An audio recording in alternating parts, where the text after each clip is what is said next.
Muy buenos días, bienvenidas y bienvenidos a esta tercera tutoría de novela hispanoamericana del siglo XX. Para mí es un gusto contar con la participación de ustedes. Voy a compartir pantalla y les agradezco me indiquen si logran ver la presentación. Permítanme un segundito. Ok. En este momento la estoy compartiendo como pantalla completa. ¿Logran ver la presentación?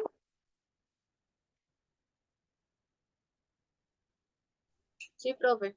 Muy bien, excelente. Bueno, en esta tercera tutoría vamos a abordar el tercer capítulo que se llama Novela Hispanoamericana, desde 1960 hasta 1980.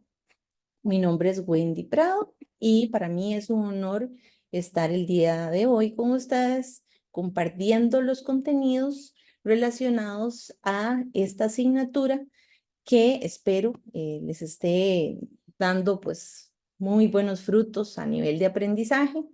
Recordarles que ya a partir del lunes van a tener disponibles las calificaciones del proyecto número 2 por motivos de la Semana Santa. Pues no se habilitaron en ese periodo porque eran pues días pues de vacaciones, días feriados, ¿verdad? Y demás. Entonces, para que tengan eso en cuenta, por eso es que todavía no pueden visualizar la calificación. Pero bueno, nada más para que lo tengan ahí presente. Ya la próxima semana van a poder revisar ustedes y estar con el conocimiento de cómo va el avance en esta asignatura. Pues bien, un recordatorio de cómo estamos hasta el momento, ¿verdad? Recordarles que esta asignatura se pasa con un mínimo de 7. Ese 7 equivaldría a un 70. De momento ya ustedes hicieron la entrega del proyecto número 1, que tenía un valor de 3.5. Ahí se evaluaba el capítulo 1 y pues ya tuvieron ese plazo, ya tuvieron esa primera experiencia de conocer cómo funciona esa dinámica, ¿verdad? De ingresar a la plataforma, descargar el machote, completarlo, convertirlo a PDF, subirlo y listo. Con el proyecto número 2, en donde el valor era de 3, se evaluaba únicamente el capítulo 2 y vean ustedes que ya pues la fecha de entrega ustedes cumplieron con ese requisito y ya la próxima semana van a tener los resultados de ese trabajo. Y viene la etapa final. Ya estamos en la recta final, como dicen, de esta asignatura. Entonces, vean ustedes que tiene un valor de 3.5. Ahí se van a evaluar el capítulo 3 y 4. Por eso es muy importante que tengan pues la materia al día, los contenidos ya leídos, ¿verdad? O por lo menos ya en ese proceso, porque vean ustedes que tenemos como fecha del 15 al 20 de abril, ¿verdad? Igual, siempre estén revisando en la orientación académica para que estén siempre al día con las entregas, con lo que se va a ir pues habilitando en la plataforma de Aprendeu y no se les vaya a pasar ningún detalle, ¿ok? Recordar que no hay reposición. Faltar con alguna de estas entregas de los proyectos equivale a la pérdida de la asignatura. ¿Ok? No sé si tienen dudas con respecto a esa parte.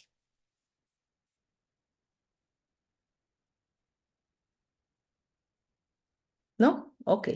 Bueno, consideraciones generales, estar al día con la orientación. Si tuvieran algún inconveniente con la plataforma, recuerden escribirle al PAT. Ahí está el número 2234-3236 y la extensión 4650. Recuerden siempre tener leído todo el material para que el conocimiento que ustedes tengan, pues, no haya ahí con vacíos en el conocimiento. Es responsabilidad de estar ingresando a la plataforma Aprendeu, revisar en la sección de avisos o de foros. Vamos a ver, tengo acá. Ok, gracias, que me respondieron en el chat. Muy bien. Otro aspecto importante, revisar esas pestañas. Vean ustedes que no todas las pestañas van a estar habilitadas, sino conforme pasan las fechas estipuladas por el cronograma en la orientación, ahí es donde ustedes van a tener claro por dónde van, ¿verdad? Y que sepan que conforme van pasando esas semanas importantes, se les van a ir habilitando las pestañas que se necesitan, ¿verdad? Para que ustedes accedan. Entonces, por ejemplo, para el proyecto número 3 todavía no está habilitado hasta que sea la fecha estipulada por el cronograma en la orientación. Recuerden subir el documento en PDF, sean muy rigurosos, muy rigurosas a la hora de realizar ese trabajo, que tenga un orden, que no vayan a subir un trabajo que no es, o que el trabajo que van a subir no esté en blanco, porque lamentablemente bajo esas condiciones no hay nada que hacer y equivale a sencillamente perder la asignatura, ¿ok? Cuidar el tema ético del plagio, ¿verdad? A la hora de responder, no se trata de copiar la materia y transcribirla o hacerle leves cambios con las propias palabras, porque de eso no se trata, eso es penalizado, ¿verdad? Entonces, para que lo tomen en cuenta y vayan ahí puliendo aspectos de mejora que ustedes sientan que, ¿verdad? Pueden ir pues modificando para el beneficio propio de ustedes. Ok. Otro elemento importante, siempre recordar que esta es la estructura para dudas o consultas y que de mi parte les puedo dar el seguimiento correspondiente cualquiera que sea la circunstancia que se esté presentando, el nombre completo, la cédula, el centro universitario, y a partir de ahí ustedes puedan tener ese respaldo, ¿verdad? De que se les pueda dar ese seguimiento personalizado en caso de que tengan alguna duda, tanto para correo interno como para los foros de dudas. Muy bien. Hay un anuncio importante, doña Ana Cristina ya no va a ser la encargada de cátedra, ¿verdad? Entonces, de momento, si tuvieran alguna consulta con respecto a apelaciones o subsidio, me la pueden escribir a mí al correo interno de la plataforma. Recuerden que en la plataforma hay como un logo de un sobrecito. Ahí ustedes le dan clic e inmediatamente me pueden escribir y yo me encargaría de hacerle llegar la duda, ¿verdad? A la persona que en este momento está, a las personas que en este momento están ayudando y fungiendo, ¿verdad? Como doña Ana Cristina, quien fue la encargada de cátedra, ¿verdad? Esto por motivos ya de jubilación. Ahora, importante, aviso sobre redes sociales, recordarles que ustedes tienen la posibilidad de comunicarse directamente conmigo. Si bien la comunicación no es inmediata, dado que es asincrónica, ustedes tienen esa posibilidad y a partir de ahí los insto para que la aprovechen y si tuvieran alguna duda me escriban con toda confianza. A veces en estos foros, digamos, externos, ya sea por WhatsApp, grupos, en redes sociales, etcétera, se tienden a dar muchos malos entendidos con respecto a las indicaciones que se pueden estar en los proyectos y a partir de ahí, bueno, han ocurrido de todo, ¿verdad? Entrega de trabajos que son incorrectos, respuestas masivas que son exactamente las mismas. Entonces, precisamente para que ustedes no se vean perjudicados, comuníquense directamente conmigo o con la persona tutora que ustedes tienen en su correspondiente plataforma, ¿ok? Ahora, para iniciar, vean que vamos a trabajar exclusivamente el capítulo 3. No sé si habían dudas, si no, en ese momento podrían consultar. Pero si no hay, vamos con el capítulo 3 y vean que tiene por título la novela hispanoamericana que va desde 1960 hasta 1980. ¿Qué vamos a ver en este capítulo? Bueno, cómo se va gestando ese relato de corte tradicional y contemporáneo que rige a partir de 1960. Vamos a ver cuáles son esos principales procedimientos que se da en la historia narrativa y la temática de la novela urbana y esos nuevos tópicos que van a ir surgiendo en estas dos, en este periodo. Muy bien. Objetivo general de aprendizaje. La idea es que ustedes puedan abordar la novela hispanoamericana desde una mirada analítica, con respecto a lo que sucede en esas primeras 3 décadas después de la segunda mitad del siglo XX. Entonces van a reconocer cuáles son esas técnicas literarias, cuáles son esas nuevas temáticas que se abordan. ¿Será que hay una ruptura con la estética literaria del siglo pasado? Bueno, vamos a ver si existe también una relación con la historia del continente. ¿Acaso los motivos literarios están enlazados de alguna manera con los acontecimientos históricos que sufre nuestro continente americano? Eso es parte de lo que ustedes a grandes rasgos van a poder conocer. Luego vamos a abordar ciertas temáticas que les van a permitir a ustedes identificar esos rasgos de innovación narrativa. ¿Cuáles son esas estrategias formales en ese denominado relato de corte contemporáneo? Y luego vamos a abordar ciertos elementos para que ustedes puedan comprender cuáles son esos principales procedimientos de modelización de esa realidad narrativa. Es decir, vamos a ver cómo se da esa perspectiva de lo que se considera fantástico, cuál sería ese salto o esa diferenciación entre lo que se denomina lo real maravilloso y el realismo mágico, y también que ustedes puedan ir estableciendo esas características técnicas, narrativas y esa visión y la visión identitaria de la nueva novela en obras como La ciudad de los perros, Cien años de soledad, Rayuela, La región más transparente y Aura.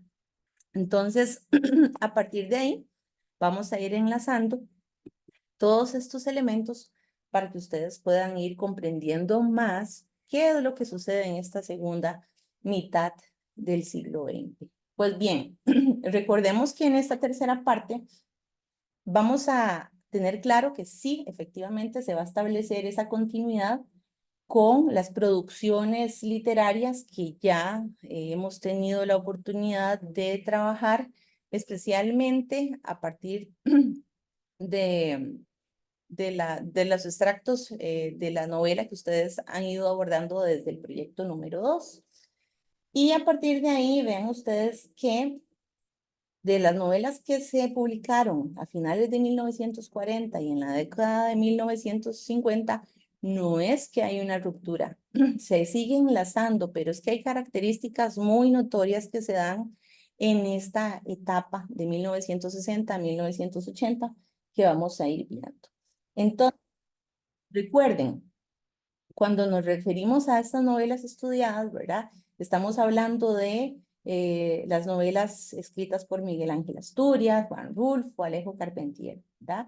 ¿Y qué es lo que vamos a darnos cuenta? Bueno, que en esta obra narrativa, y no solamente en estas novelas, sino en la de otros autores, se empieza a iniciar un proceso de ruptura, un proceso de renovación formal, de renovación en las temáticas, que es lo que nos va a dar esta novela de la segunda mitad del siglo XX. Entonces, todo lo que vimos de 1940 a 1950 van a constituir lo que se denominan antecedentes de la nueva novela hispanoamericana. Entonces, importante, a partir de 1960, recordemos que se irrumpe, ¿verdad?, en las letras hispanoamericanas una legión de escritores que van a proliferar bajo un objetivo, y es que les marca un deseo por renovar esa narrativa, por alejarse de esos modelos anglosajones europeos e ir gestando su propia identidad literaria, su propio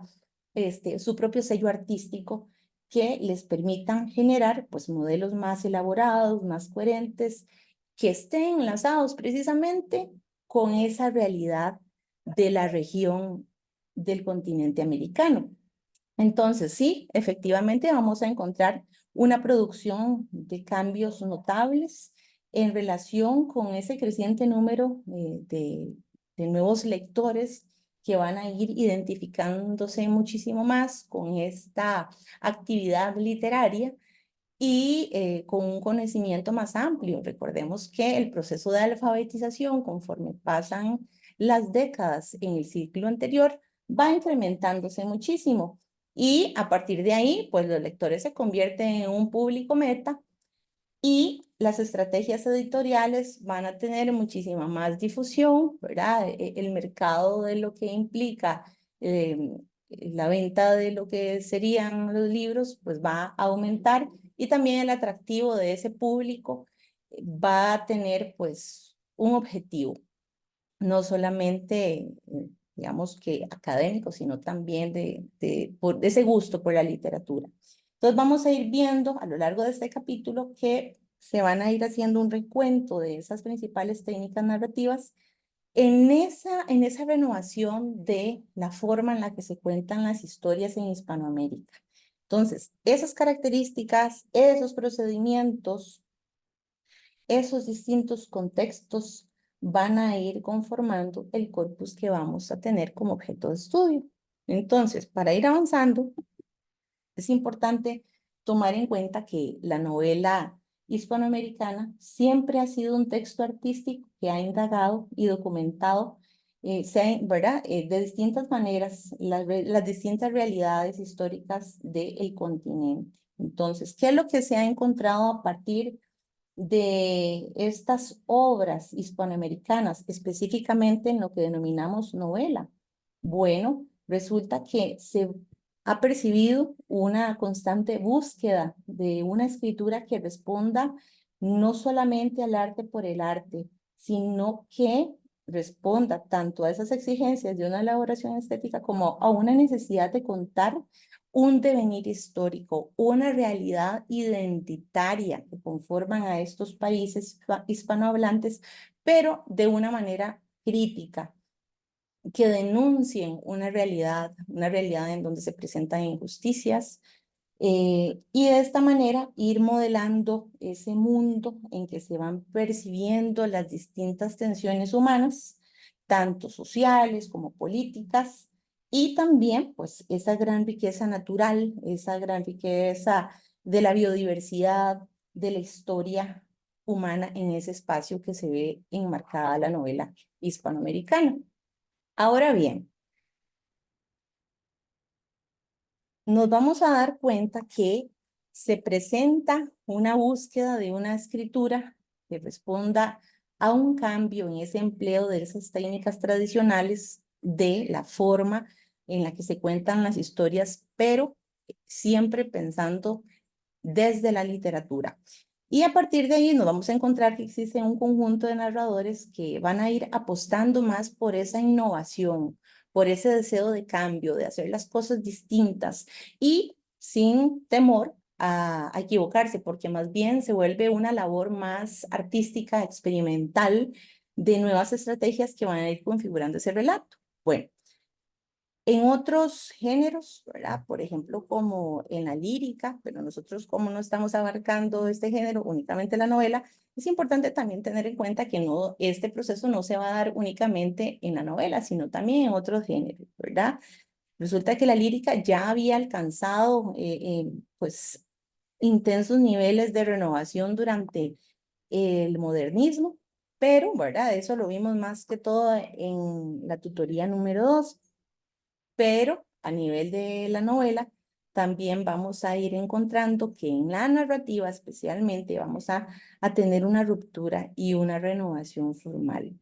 Esto precisamente comenzó a finales de la década de 1940 y durante toda la segunda mitad del siglo XX se va a ir presentando, pero con un marcado cambio de esas estrategias que tienen los distintos autores para ir narrando una historia, ¿verdad?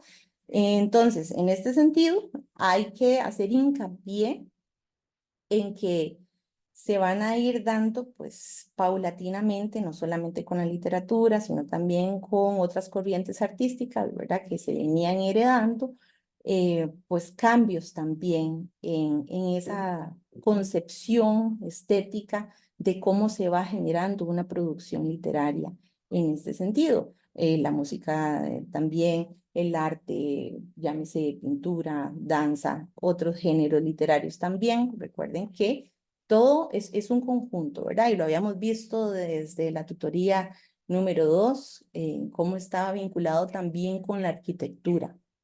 Pero en este caso, vean ustedes que sí, vamos a encontrar una línea divisoria entre lo que sería una narrativa de corte tradicional en cuanto a su estructura, en cuanto a su visión de mundo, y a una novela, ¿verdad? Que tiene signos de experimentación, de técnicas, de temas. Por eso es que hablamos de que hay un cambio en los procedimientos narrativos, ¿verdad? Desde, por ejemplo, el punto de vista del narrador, desde el manejo de la cronología. Ya vamos a ir viendo esto con más detalle, ¿verdad? Porque ya se van a ir experimentando esas técnicas diferentes, ¿verdad?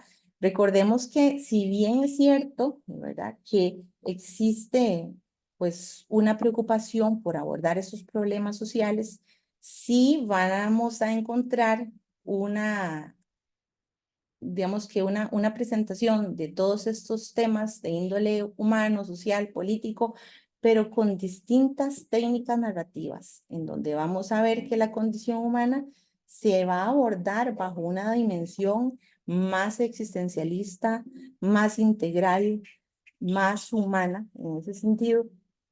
Y por eso es que a la hora de abordar la nueva novela hispanoamericana, hay que pensar precisamente que se trata de una forma ya no de expresión, sino también de una forma reflexiva de lo que implica el ser humano en el mundo y en la sociedad. Entonces, precisamente vamos a darnos cuenta que la novela y la narrativa en general, a partir de 1960 en adelante, ¿verdad? Va a dejar ciertas temáticas, ciertas formas de escritura que fueron muy reiterativas en los siglos anteriores, ¿verdad? Especialmente a la hora de abordar lo que es regionalismo, el indigenismo, la novela testimonial, esa introspección que se da sobre el campesino, la naturaleza que ha sido abayazada, el criollismo, ¿verdad? Lo que vimos, por ejemplo, en el capítulo 2. Y vamos a darnos cuenta que se empieza a generar esa renovación, ¿verdad? Con nuevos tópicos.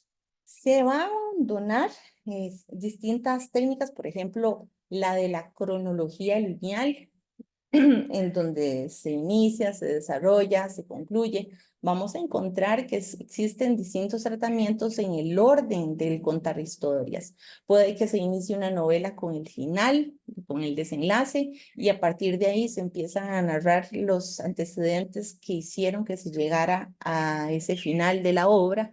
Puede que se inicie in media res, es decir, a mitad del relato, y a partir de ahí de saltos temporales, hacia atrás, hacia adelante, en la línea de la historia.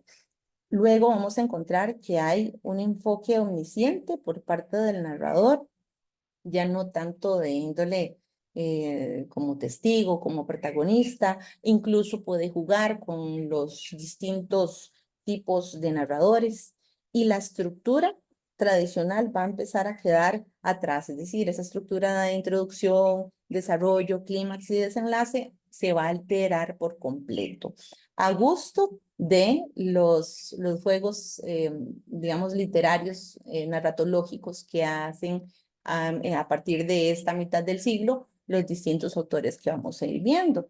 Entonces, ¿qué es lo que sucede con esta ruptura? ¿Se empobrece la literatura? No, por el contrario, más bien se van a ir enriqueciendo estas distintas dimensiones del tiempo y del espacio en el relato.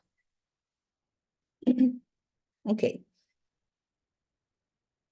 hay que tomar en cuenta que vamos a encontrar elementos importantes a finales de la primera mitad del siglo XX. Y es precisamente porque surgen esos precursores de una nueva vanguardia en la escritura del relato. ¿A quiénes estoy haciendo referencia? Bueno, por ejemplo, a un Jorge Luis Borges, a un Agustín Yáñez, a Macedonia Fernández, perdón, a Miguel Ángel Asturias, a un Juan Rulfo, ya en cuanto a la segunda mitad del siglo XX, ¿verdad? Que van a ir renovando esa novela.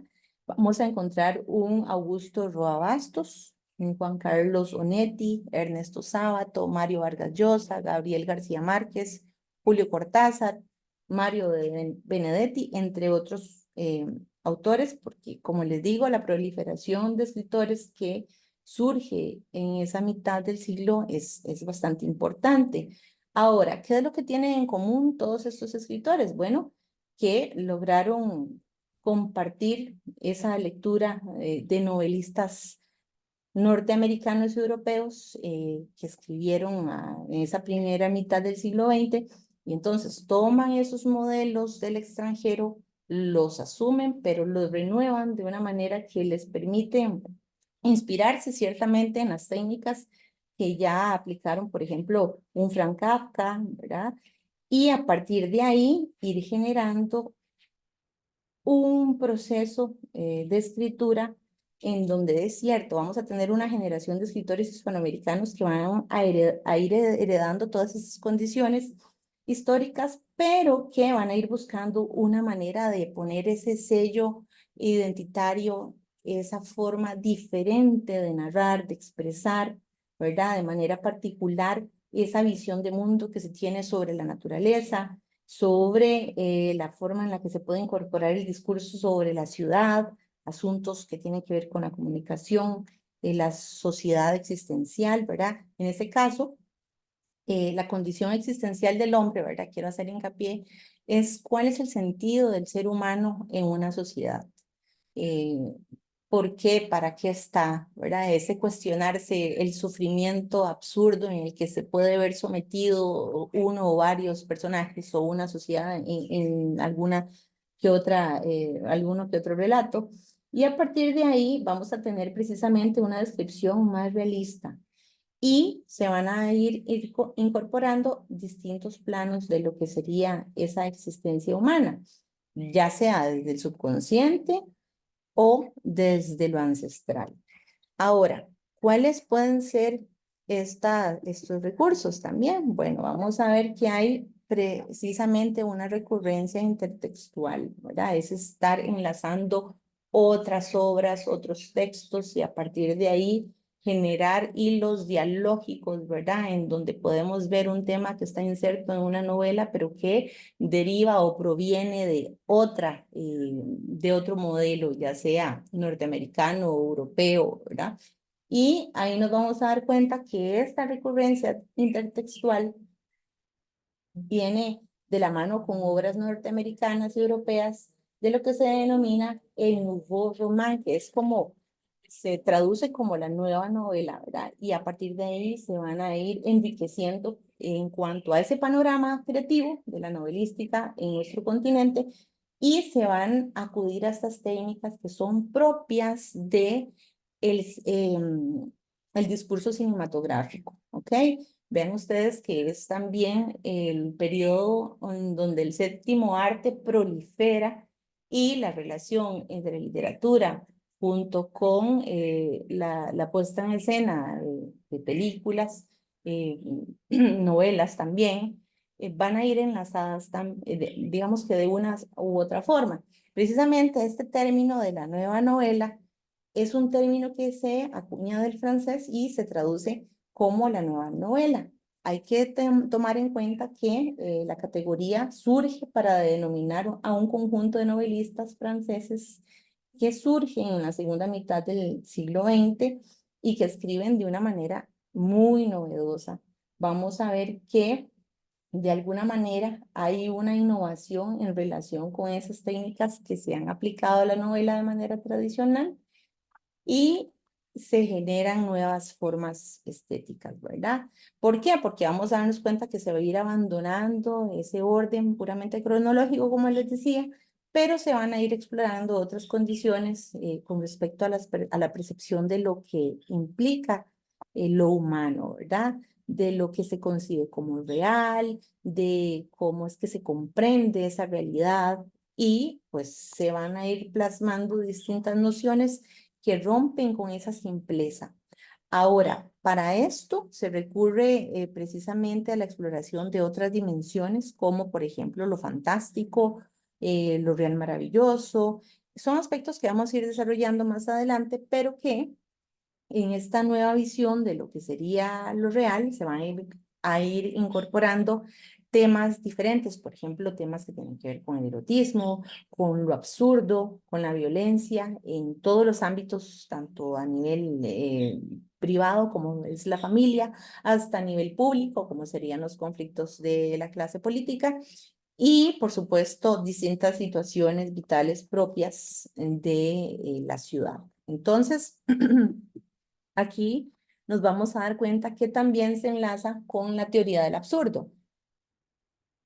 ¿En qué consiste la teoría del absurdo? Bueno, hay que tomar en cuenta que se trata de una corriente que se desarrolló en la creación literaria, sobre todo en lo que respecta a la obra dramática y muy cercana a la filosofía del existencialismo, que esto sucedió precisamente en 1950, entre 1950 y 1960.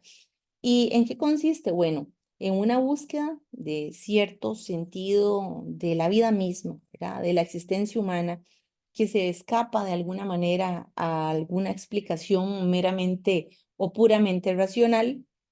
Y esto pues lo enlaza precisamente con una filosofía cercana un poquito más a los postulados del psicoanálisis. Entonces, vean ustedes que con respecto a esta nueva novela, vamos a ver que se sustituye de alguna manera esa tendencia documentalista que se dio pues en las primeras décadas del siglo 20, pero que vamos a encontrar también a muchos novelistas que van a decidir de alguna forma imaginar e inventar a partir de las realidades mismas que encuentran, ¿verdad? Dentro de su mundo con respecto a los problemas que vimos, por ejemplo, los problemas de la tendencia de la tierra, los problemas que sufren los pueblos indígenas, los problemas que en ese momento enfrentaba el campesinado, las injusticias sociales que van a encontrarse pues, en distintas áreas o zonas geográficas del continente americano. Bueno, entonces, a partir de ahí, vean ustedes que precisamente se va a dar una nueva manera de novelar, es decir, de ir expresando esas complejidades utilizando temas que sí van a ser heredados de alguna manera, porque vean que lo que hemos trabajado a lo largo de la antología, pues no es que hay una ruptura completa, sino que hay una nueva forma de contar.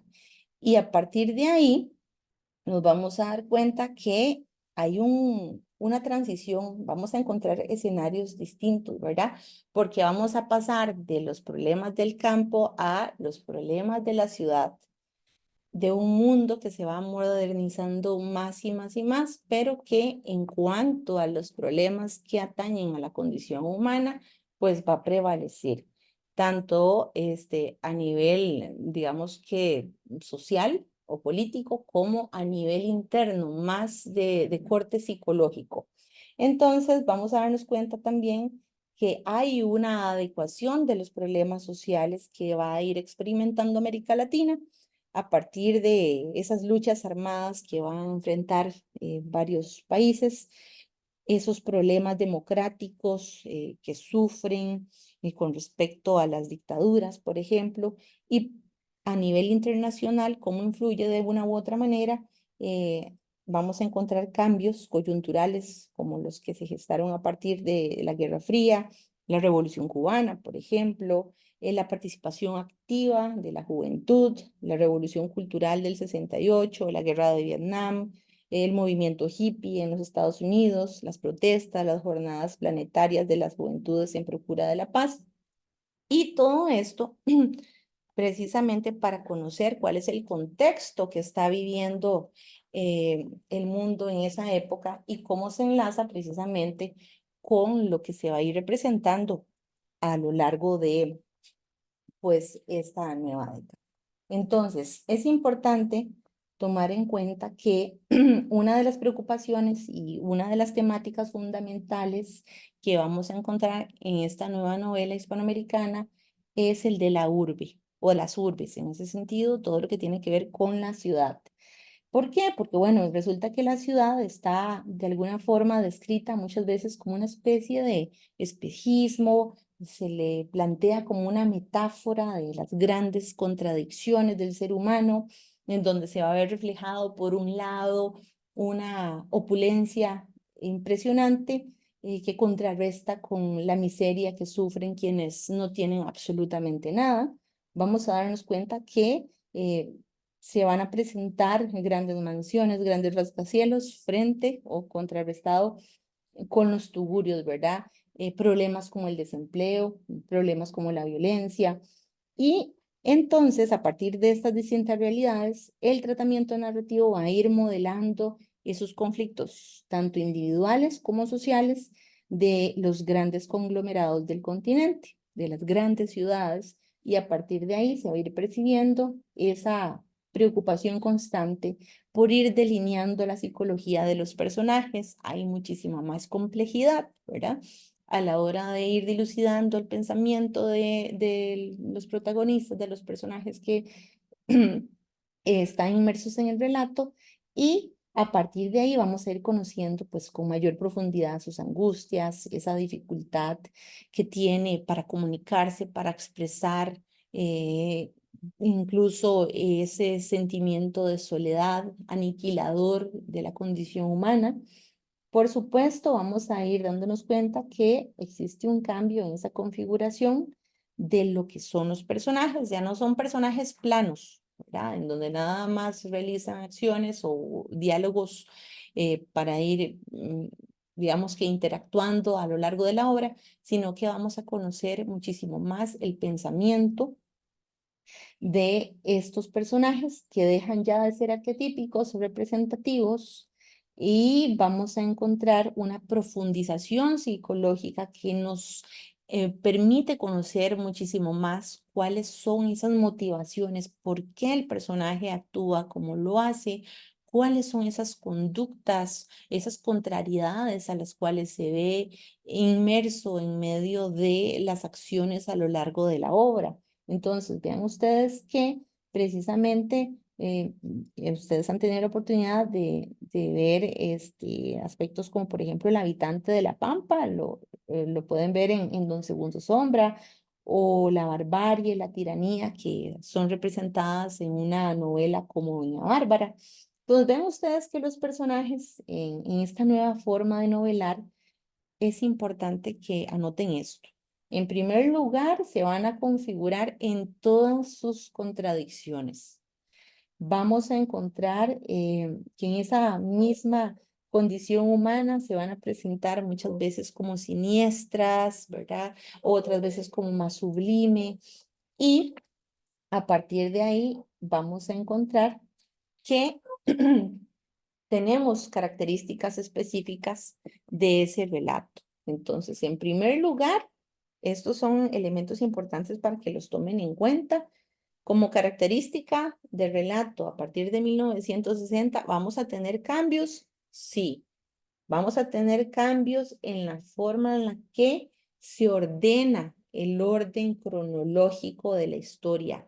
Ya no va a ser lineal. Vamos a iniciar, suena redundante, no vamos a iniciar por el principio y avanzar a una introducción, un clímax y un desenlace. Como les decía anteriormente, esto puede variar. Y yo creo que para ustedes es un poquito más familiar. ¿Por qué? Porque se ve mucho en las series, ¿verdad? O en las películas, por ejemplo. Vean ustedes que este cambio de la línea narrativa está enlazado precisamente con la cinematografía, ¿verdad? Que lo hablábamos anteriormente. Ahora, hay una presencia de otros planos como lo fantástico, lo mágico, lo real. Entonces, se hace una ruptura con el realismo, digamos, con una forma realista de contar. Sí y no. Sí, porque vamos a encontrar que se incluyen elementos fantásticos, mágicos sobre la realidad. Y eso lo vamos a ir viendo más adelante. Ahora, hay que darle importancia a esta forma en la que se centra el interés de la historia en las condiciones existenciales de los personajes. Me refiero precisamente a la parte psicológica, ¿verdad? Esa profundización de la mente, de esas motivaciones que rigen a los personajes. Ahora, vamos a encontrar temas que tienen que ver precisamente con la vida, con las condiciones sociales y políticas, pero que se van a gestar ya no en el campo, como lo vimos anteriormente, ¿verdad? Recordemos que anteriormente vimos la novela de la tierra, la novela de las dictaduras, ¿verdad? Las novelas indigenistas. Esos temas, digamos, de esos espacios van a cambiar y ahora nos vamos a enfocar en la ciudad, en las grandes ciudades, ¿verdad? Una ciudad como un monstruo de concreto que consume al ser humano y lo aniquila en cuanto a su dignidad. Son problemáticas que se van a abordar de manera muy profunda y muy rica. Entonces, a partir de ahí, precisamente, vamos a encontrar que hay una influencia precisamente de lo que es la novela norteamericana o anglosajona y también de los cánones estéticos de la literatura europea. Pero, ¿qué sucede? Se toman como modelos, como una fuente de inspiración, pero se renueva de manera formal y temática y se le pone el sello de lo latinoamericano. ¿De acuerdo? Ahora, para ir tomando en cuenta ciertos elementos, vamos a ver cuáles serían esos principales procedimientos que vamos a encontrar a la hora de narrar. Entonces, hemos hablado mucho de lo que implica la novela tradicional, pero ¿a qué hace referencia? Bueno, recuerden ustedes que cuando se habla de la novela tradicional, estamos haciendo referencia a esos prolíficos narradores europeos e hispanoamericanos del siglo XIX y que también se presentaron y dieron sus obras en los inicios del siglo XX. Por ejemplo, un Benito Pérez Galdós en Europa, ¿verdad? Un Honoré de Balzac, Henry Bale, Gustave Flaubert, Emilio Zola, entre otros, ¿verdad? Que se trata precisamente de novelistas pertenecientes a la corriente realista. Y como tales, ellos pues dieron una enorme contribución al quehacer literario con signos de una evidente capacidad narrativa, porque el ingenio con el que escribían, pues quedaba demostrado, ¿verdad? Sobre todo en su concepción de esos mundos que iban describiendo y cómo iban generando, cómo iban aportando esos elementos artificiosos a la hora de ir narrando. Entonces, ¿qué es lo que sucede en Hispanoamérica? Bueno, aquí vamos a hacer referencia a Rómulo Gallegos y José Eustacio Rivera, entre otros, ¿verdad? Que vamos a encontrar precisamente que en sus narraciones se presenta de un aspecto formal una tendencia a narrar, pero desde una estructura de carácter lineal donde había cierta causalidad, es decir, había un elemento que desencadenaba un desenlace, entonces podríamos ir pensando que era una concatenación o sí, un enlace de causa-efecto, causa-efecto, causa-efecto en esa tendencia de narrar, precisamente con con esa característica lineal. Y por supuesto, vamos a encontrar que presentaban en sus novelas o esa claridad en esa descripción de lo que era el espacio, muy minucioso, muy detallista. De hecho, que cuando usted lo está leyendo, precisamente se forma esa imagen clara en la mente, ¿verdad? Y se trabajaban esos prototipos de los personajes. Ahora, resulta que en la primera mitad del siglo XX vamos a encontrar escritores como Frank Kafka, Thomas Mann, James Joyce, William Faulkner y Marcel Proust, que van a ir renovando la retórica de la novela, es decir, esos mecanismos persuasivos que precisamente vienen de Europa, vienen de Norteamérica y es cierto, van a ir contribuyendo con nuevas fórmulas narrativas, ¿verdad? Recordemos que esta nueva forma de narrar en la novela hispanoamericana no es una cuestión que surge de manera espontánea, sino que viene de Europa, viene de Estados Unidos y vamos a darnos cuenta que precisamente contribuyeron con nuevas fórmulas narrativas en lo relativo al punto de vista del narrador, con respecto a la fisonomía de los personajes, ¿verdad? A su caracterización física, a ese manejo del tiempo, ¿verdad? Podríamos estar hablando de estos tres elementos. Ahora, hubo un cambio estructural en el diseño de la novela, ¿verdad? Vamos a ver que se incorporan técnicas que vienen, por ejemplo, del cine, ¿verdad? Técnicas cinematográficas, como les decía anteriormente. Vamos a darnos cuenta que incursiona muy importante en el mundo del psicoanálisis, porque se le va a dar importancia al mundo de lo inconsciente. Por eso les digo yo que es más psicológico, es más profundo. Vamos a encontrar también como fusión con música, fusión con las artes plásticas, de verdad. Entonces resulta que en esta novedosa forma de novelar, en esta nueva forma de ir narrando que surge ya en esa transición de la segunda mitad del siglo XX en Hispanoamérica, vamos a ver que se van a ir adoptando muchos de estos elementos que les mencioné anteriormente a esas perspectivas narrativas. Entonces, vamos a encontrar que la anécdota se sustituye por la imagen. Y vamos a encontrar que hay una apertura en la forma de concebir la realidad con incorporación de distintos planos, con nuevas consideraciones entre lo que se concibe como real, ¿verdad? Para describir, por ejemplo, un continente que está caracterizado por muchísimas diferencias y también por unidades, entre otros aspectos, y se da una mirada más profunda hacia la diversidad, ¿verdad? Hacia ese conjunto de etnias, por ejemplo, e incluso a esas particularidades lingüísticas que tiene cada país, que también va relacionado con esa unidad en el idioma, cómo se va trabajando el tiempo pretérito, es decir, entre el pasado, el presente, lo común, lo diverso, ¿verdad? Es decir, vamos a encontrar un conjunto de resonancias históricas, modulaciones particulares que se van a ir gestando en las distintas regiones y que constituyen, ¿verdad? En esa amalgama todo lo que conforma lo americano y se va a ir manifestando ¿cómo? ¿A través de quién? Bueno, a través de las distintas miradas de los narradores que vamos a encontrar en la novela. Y hablo de narradores porque no necesariamente vamos a encontrar uno solo en una obra en específica. Todo depende del tratamiento particular que utilice el escritor o la escritora. Y precisamente vamos a darnos cuenta que existe a la vez, ¿verdad? Un conjunto de circunstancias muy particulares en estos escritores que son los que van a generar el famoso y denominado boom literario o boom latinoamericano. Resulta que muchos de ellos vivían fuera del país, ¿verdad? Sobre todo porque se fueron a estudiar a Europa, su carrera universitaria. Entonces, también hay que tomar en cuenta cómo influye el pensamiento, la concepción estética, los modelos literarios a partir de los cuales se basan para ir generando sus propias obras de novela.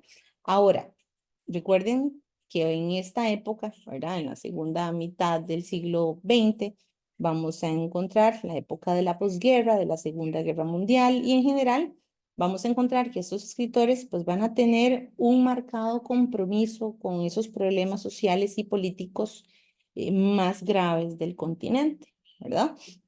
Ahora, no solo van a escribir literatura, sino también van a hacer partícipes de las preocupaciones sociales, van a participar, por ejemplo, en medios de comunicación, llámese periodismo, ¿verdad? Una manera en la cual la función que tiene, en este caso, el escritor, no va a estar alejado de ninguna manera con respecto a los problemas sociales que se viven en el momento.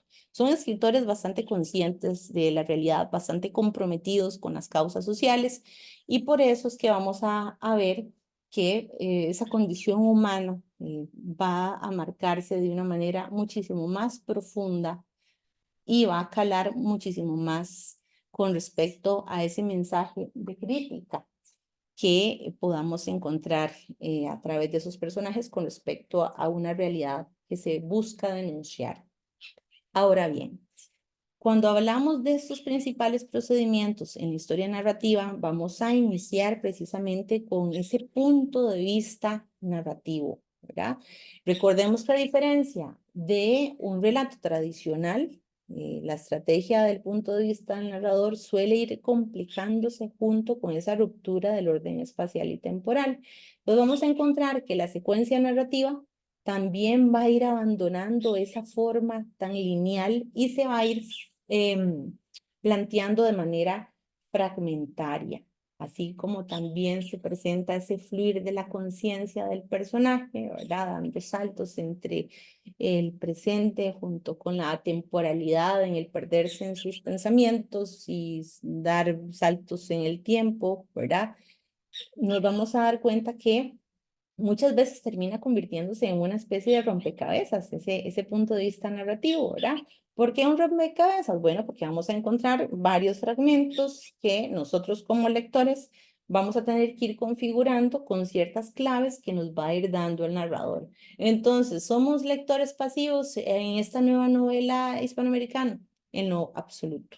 Vamos a estar de una manera más dialógica, tratando de armar ese rompecabezas narrativo, porque de lo contrario se nos va a hacer un mundo a la comprensión, ¿verdad? Entonces también ya no es un trabajo, digamos, de lectura simplemente pasiva, sino que vamos a tener de hasta cierto punto un protagonismo nosotros como lectores para ir dilucidando y dándole un orden a todo el relato que se nos va presentando en las distintas novelas que vamos a ir abarcando.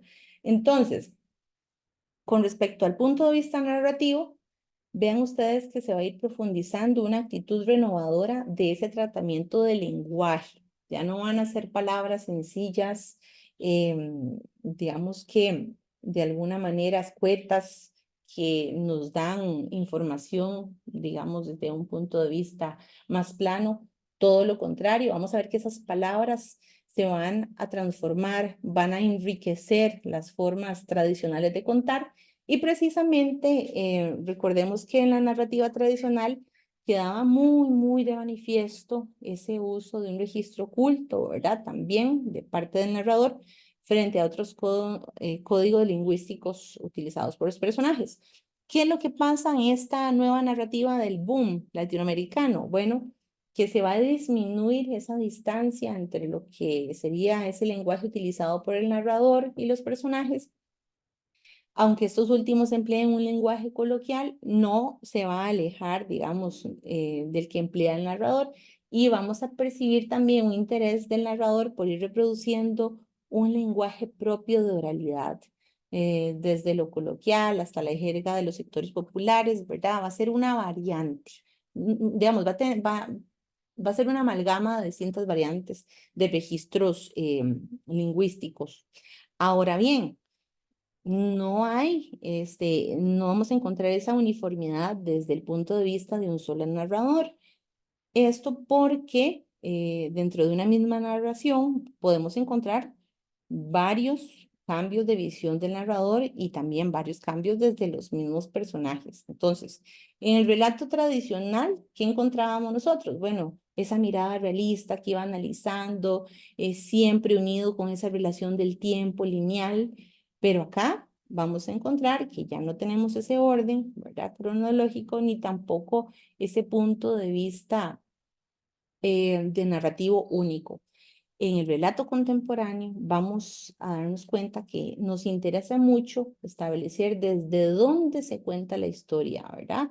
Desde dónde se cuenta, desde afuera. No, ¿verdad? Vamos a encontrar lo que se narra desde el interior del relato y por eso es que la narración va a ir cubriendo distintos planos de forma simultánea, porque resulta que la historia no tiene siempre pues un sentido homogéneo, sino que va a ir coexistiendo con distintas, diversas miradas en relación con ese mundo que se va a ir contando. Entonces, todo esto nos permite, ¿verdad?, dirigirnos hacia una especie de autocuestionamiento del narrador. Otro elemento que vamos a encontrar como procedimiento nuevo en esta forma de novelar va a ser la estructura y el tiempo. Ahora, cuando nosotros pensamos en el tiempo, en un relato, ¿verdad? Generalmente podemos pensar como en un fluir continuo que va desde un inicio, un desarrollo y un final, como puntos separados, pero van enlazados en un cierto orden. Resulta que la secuencia cronológica puede dar saltos en esta nueva novela. Puede ir hacia adelante, puede ir hacia atrás, ¿verdad? Ese famoso retroceso que se hace a la hora de narrar es lo que se denomina en inglés flashback. y se traduce como retroceso, pero es uno de los términos muy popularizados a la hora de describir los eventos cronológicos que surgen en una novela, en una obra literaria. Incluso se aplica al cine. Ahora, ¿cómo es que vamos a encontrarlo? Bueno, mediante un juego en el salto temporal de esos distintos acontecimientos que, como repito, ya no va a ser un movimiento lineal, sino que vamos a tener distintas direcciones. Entonces, hago hincapié en el término flashback, recordar que esta es una técnica que surge de la literatura, no, surge más bien de las técnicas cinematográficas, que consiste precisamente en ir alterando esa secuencia cronológica de la linealidad de la historia y consiste generalmente en un retroceso o un retorno al pasado, ir dando saltos para ir recordando, por ejemplo, ¿verdad? Y esto es un recurso que se va a utilizar muchísimo para justificar las acciones que tiene un personaje en el presente. De alguna manera, gracias al flashback, se va a ir recreando, ¿verdad? A través de hechos e imágenes narrativas, los sucesos que acontecen con anterioridad al presente de la historia que se va contando. Entonces nos permite ir completando de una manera más profunda el acontecer, las motivaciones, la psicología de los personajes para comprender de una manera más, ¿verdad? Más plena, más completa lo que sucede en esa novela. Ahora, resulta que en la narración se va a ir combinando la acción del presente con los recuerdos. Y a partir de ahí vamos a darnos cuenta que el narrador va a seguir un flujo de evocaciones, de recuerdos, según se vaya requiriendo en la historia que se cuenta. Todos tienen una fórmula, todos los escritores tienen la misma fórmula, no, puede variar, pero que se encuentra el flashback lo vamos a ir viendo en las distintas obras que pues corresponden con esta nueva novela a partir de la segunda mitad del siglo XX. Hay muchísima descripción de los hechos que van a ir alternando esas condiciones del pasado con el presente, con el futuro.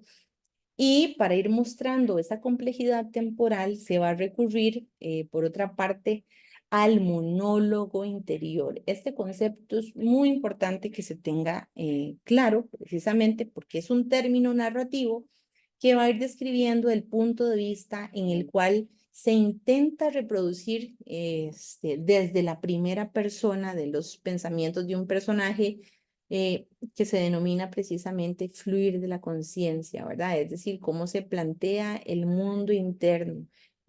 Son estos largos discursos dentro de la novela que pertenecen precisamente al pensamiento de uno de los personajes.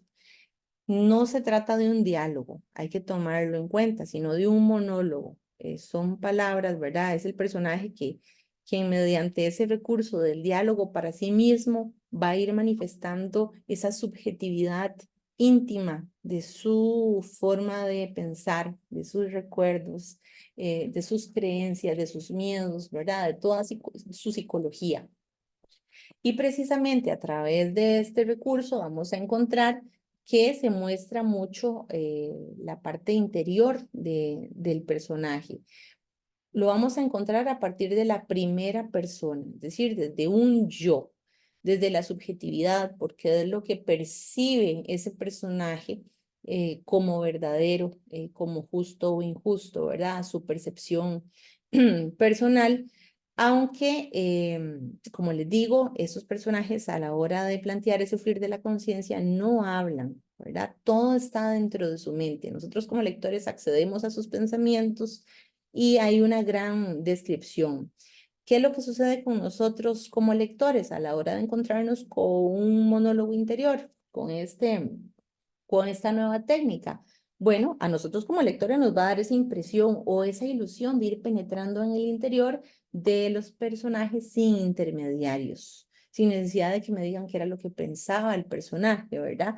Vamos a encontrar también ambientes sumamente oníricos, es decir, ambientes que tienen relación con el mundo de los sueños, porque se va a ir entremezclando, ¿verdad? Con las acciones que surgen en ese mismo tiempo, ¿verdad? Y en lo que a partir de ahí es lo que se denomina el fluir psíquico, ¿verdad? Que es otra técnica propia de la introspección que está enlazada precisamente con la psicología del personaje. Otro elemento importante, los personajes, los acontecimientos y el espacio van a ser procedimientos completamente distintos. Vamos a heredar técnicas pasadas, pero con una nueva forma de contar. Entonces, por ejemplo, la caracterología de los personajes, ¿verdad?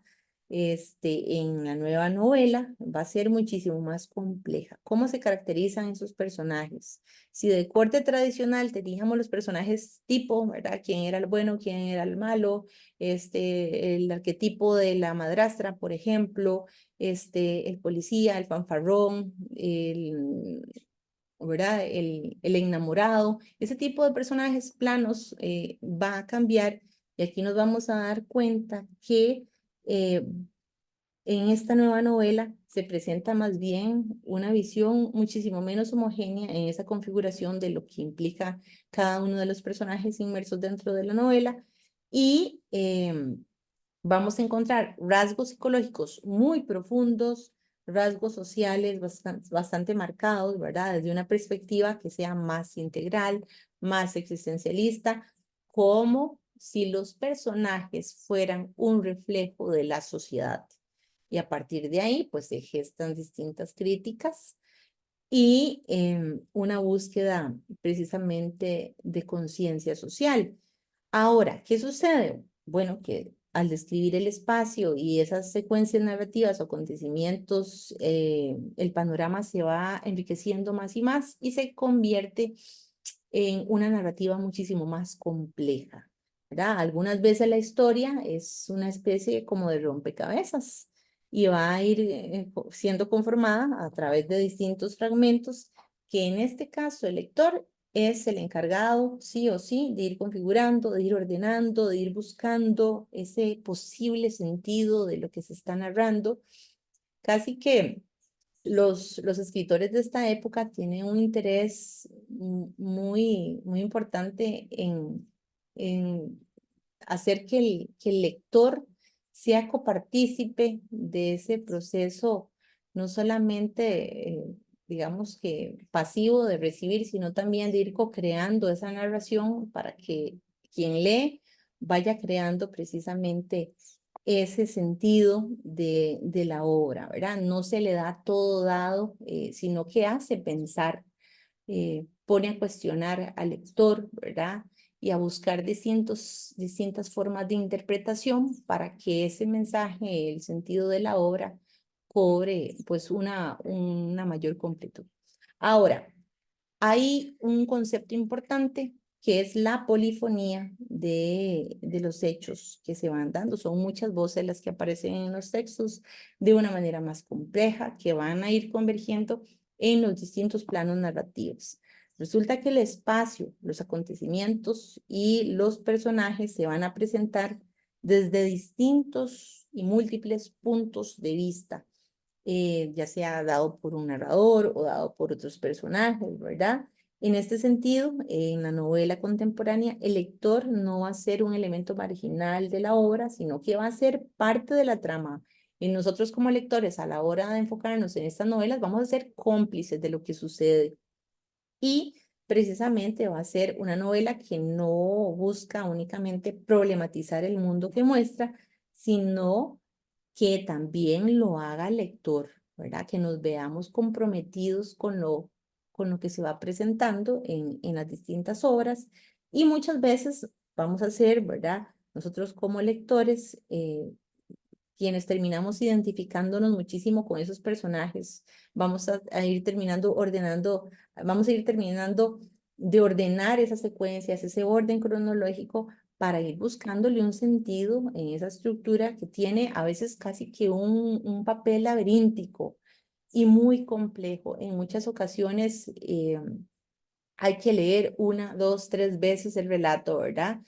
Porque resulta como inquietante, ¿verdad? Si ese fue el verdadero sentido, ¿verdad? De esa narración, porque le deja al lector la incógnita de ir descifrando como si de un juego detectivesco se tratara, para ir generando precisamente un enlace lúdico, dialógico entre texto, autor y lector.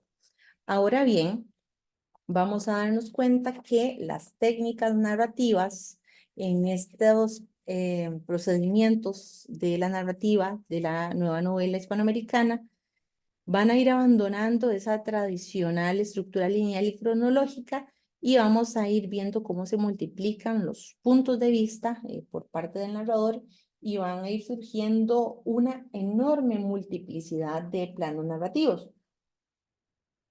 Es decir, esa realidad que se va mostrando la vamos a encontrar con múltiples matices, no siempre desde un punto de vista racional. Y para acudir a distintos planos de esa comprensión de la realidad, se van a ir utilizando procedimientos que van a ir evocando otros planos de la condición humana. ¿Cuáles? Bueno, vamos a encontrar, por ejemplo, lo fantástico, lo maravilloso y lo mágico, que parecieran sinónimos, pero van a tener dentro de lo que son los procedimientos literarios características muy particulares y algunas de esas técnicas que son heredadas precisamente del surrealismo y de la teoría estética del absurdo, vamos a encontrar ciertas cosmologías antiguas también, pero que se toman como préstamos del lenguaje cinematográfico y de lo musical, de las artes plásticas también, hasta ir creando un propio diseño que se plantea a través de recursos de la escritura. Entonces, del cine vamos a ver que se va a ir heredando esa relación de ir montando en la narrativa escenas, por así decirlo, desde distintos ángulos, ¿verdad? Que nos van a permitir a nosotros como narradores conocer los distintos acontecimientos, desde ir retrocediendo, adelantándonos o ir generando imágenes que se van esfumando o que más bien imágenes que se van sobreponiendo una sobre otra. Y, por ejemplo, de la música vamos a encontrar esa cadencia, ese ritmo, el concepto del contrapunto, ¿verdad? Como un intercambio de dos historias. Desde las artes plásticas vamos a ir viendo que se van a ir conformando imágenes, ¿sí? Muchas veces de manera simultánea. Y la imagen se convierte como un mural para ir describiendo esa realidad que se quiere evocar y muchas veces como tipo claroscuro. Ahora, vamos a ir avanzando con respecto bueno, dos conceptos importantes. La técnica del contrapunto, que proviene del discurso musical, ¿verdad? Es propiamente del arte de la música. ¿A qué se refiere la técnica del contrapunto? Bueno, resulta que alude al principio de polifonía, en donde varias voces coexisten y a nivel narrativo vamos a encontrar historias en donde tenemos personajes, espacios, acciones que se van a ir contando en forma simultánea o alternada sin prevenirnos a nosotros como lectores de ese cambio. Ahora, esta otra técnica del claroscuro que les comentaba, que tiene que ver con las artes plásticas, pues se refiere precisamente a un recurso muy antiguo utilizado en la pintura y que se emplea para ir generando o mostrando contrastes entre lo que sería la luz y la sombra. En la literatura, ¿cómo vamos a encontrar la técnica del claroscuro? Bueno, se va a ir manifestando a través de a través de imágenes que van a ser contrapuestas con una dosis de ambigüedad, ¿ok? Ahora, vamos a darnos cuenta que hay elementos aquí que necesitamos tener pues ya claros, ¿verdad? De lo que hemos abordado hasta el momento, esas tendencias en el relato contemporáneo, vamos a encontrar ese abandono por la forma tradicional de esa estructura cronológica y que vamos a encontrar precisamente distintas estrategias para ir configurando el mundo mostrado. Vamos a ir encontrando que esas secuencias van a aparecer muchas veces de forma desordenada. Otro segundo punto que hemos visto es la del monólogo interior, ¿verdad? porque vamos a encontrar que se presenta una visión de los personajes muchísimo más integral, muchísimo más compleja, y a través de este monólogo interior vamos a encontrar que se refleja el fluir de la conciencia de los personajes. Un tercer punto importante tiene que ver con esa ampliación del panorama de lo que se considera real y esa fusión de planos entre lo real, lo fantástico, lo maravilloso. Y a partir de ahí vamos a encontrar pues una totalidad cultural que se va a presentar, ¿verdad? Como desde lo oculto hasta lo sobrenatural, lo cotidiano y lo histórico. Un cuarto elemento tiene que ver con esa forma de contar, de esa forma en la que se van a ir evocando imágenes, muchas veces que también provienen de la condición lírica, pero que van a pasar por técnicas en convivencia, ¿verdad? Como las del cine, las de la música, las de la pintura. Recordemos que las del cine viene el término que se acuña en la literatura como flashback, de la música al contrapunto, y de la pintura, la técnica del claroscuro. Ahora, hay una alteración del tiempo, desde el tiempo que se considera objetivo tal cual, ¿verdad? Como esa sucesión de aconteceres. Y lo vamos a encontrar precisamente en la forma en la que se van a ir incorporando elementos propios desde el mundo de los sueños, que se denomina lo onírico, desde lo mítico, para ir generando un orden temporal completamente distinto al convencional. Luego vamos a ir viendo que se muestra precisamente un interés por incorporar al lector como parte activa de esa obra y darle un rol más comprometido con lo que está en ese momento pues leyendo. Vamos a ver que se multiplican los puntos de vista por parte del narrador. Ya no vamos a tener un solo narrador, vamos a tener varios narradores y vamos a jugar con los planos omniscientes, protagonistas, testigos, incluso muchas veces fusionado.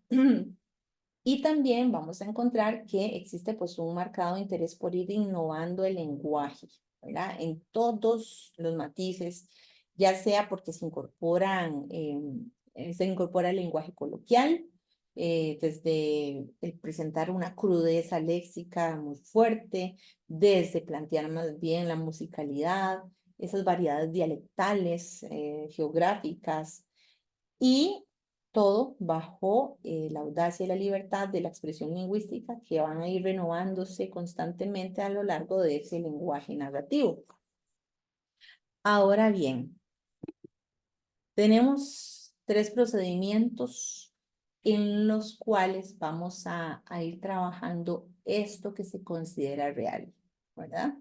Recuerden que esta nueva narrativa hispanoamericana va a utilizar precisamente un conjunto de procedimientos que van a ir enriqueciendo lo que ya se venía trabajando con anterioridad, como era el realismo, ¿verdad? Y va a utilizar recursos y estrategias que tienen que ver más que todo con tres elementos importantes, que son las concepciones de lo fantástico, de lo real maravilloso y del realismo mágico. Esto se va a ir manifestando en gran parte de la producción novelística que va a ir abarcando estas primeras 3 décadas de la segunda mitad del siglo XX. ¿Y ante qué nos encontramos? Bueno, ante un intento de contar esa condición extraordinaria de lo que implica la condición humana. Y precisamente eso nos permite darnos cuenta que hay una forma de narrar ciertos insentidos que son parte de la vida misma, ¿verdad? Dentro de sus contradicciones y ambigüedades, al menos en este caso desde la ficción. Entonces, cuando hablamos de lo fantástico, es importante tener en cuenta que es una categoría que tiene que ver precisamente con la imaginación, con la fantasía. Es pues una condición que es muy antigua en las manifestaciones artísticas, creería yo, o me atrevería a afirmar que es como la más antigua, ¿verdad? ¿Por qué? Porque en este caso Bueno, en este caso ya con la nueva novela hispanoamericana vamos a encontrar que lo fantástico habla de lo que es inusitado, de lo que es inexplicable, que se va a colar en la vida cotidiana. Y tanto en la literatura como en el cine, esa experiencia previa del público produce esa experimentación, ya sea de temor, terror, ese juego y hasta placer ante eso que es inusitado, ¿verdad? Vamos a incursionar en el terreno de lo insólito, de lo misterioso, que siempre pues forma irremediablemente, de alguna forma pues nos inquieta. Entonces, resulta que esta posibilidad de ir generando horror y ese ir mostrando ciertas obsesiones recurrentes en lo que implica el ser humano, ¿verdad? Son propios del género fantástico. ¿Cuáles personajes podríamos encontrar dentro de un relato fantástico? Hombres lobo, por ejemplo, castillos enigmáticos, fantasmas, dragones, ¿verdad? Y si nos pusiéramos a buscar el origen, ir rastreando, muchas de estas manifestaciones pues provienen de la época medieval, ¿verdad? Precisamente de novelas góticas, eh, que también vamos a encontrarlas en el siglo XIX, como Drácula, de Bram Stoker, relatos, algunas narraciones importantes de Edgar Allan Poe, y más adelante van a ir surgiendo relatos como La Metamorfosis de Kafka, em, en la que se narra precisamente la transformación que tiene Gregorio Samsa al descubrir una mañana que se ha convertido en un insecto gigantesco, ¿verdad?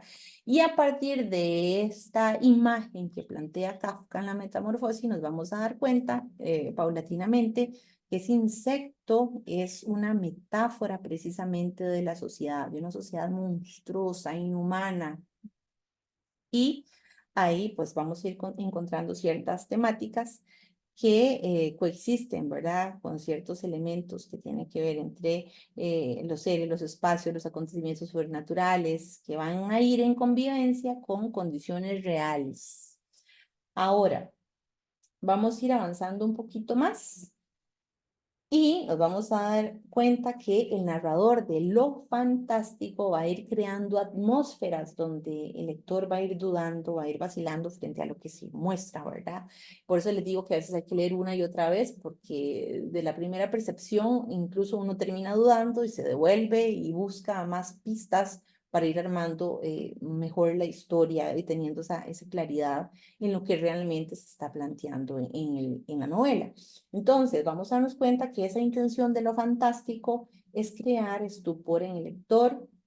Nosotros, pues, muchas veces vamos a encontrar elementos inexplicables y a partir de ahí va a tener una connotación, pues, bastante alegórica, ¿verdad?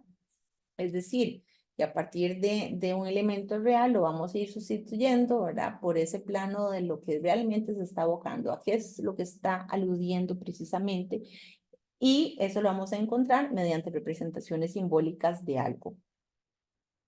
Como les decía, con Gregorio Samsa, a la hora de convertirse en un insecto, como ese insecto es una metáfora de esa sociedad a la cual Kafka está haciendo una crítica, pues muy, muy voraz. Ahora bien, otro tema que tiene que ver precisamente con lo fantástico, vamos a encontrar el sueño, la locura, la influencia de las drogas, la superstición, el azar, ¿verdad? Son esas categorías favoritas de la narrativa fantástica. ¿Por qué? Bueno, porque lo fantástico es una expresión de todo lo que no es racionalidad pura.